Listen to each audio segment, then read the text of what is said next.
अध्यक्ष बिंदु महानंद महाभागर आमंत्रण करुचु मंच को एथर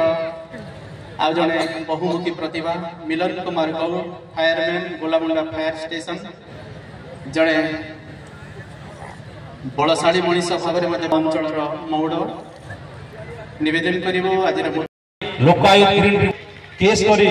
बहुत हजार हजार कोटी से पर्दाफाश कर माननीय प्रदीप प्रधान महोदय एवं ओडिशा लोकायुक्त कार्यकारी हबार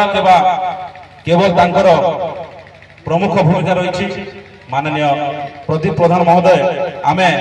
तांकू गोलामुंडा माटी पाई बहुत गर्वित अनुभव करुछु। जेते मनोरंजन हो सेठी पई ए जनसमुद्र जोड़ा अछि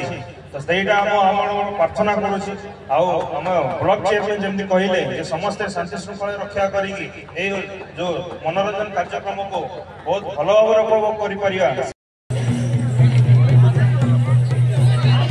Oh,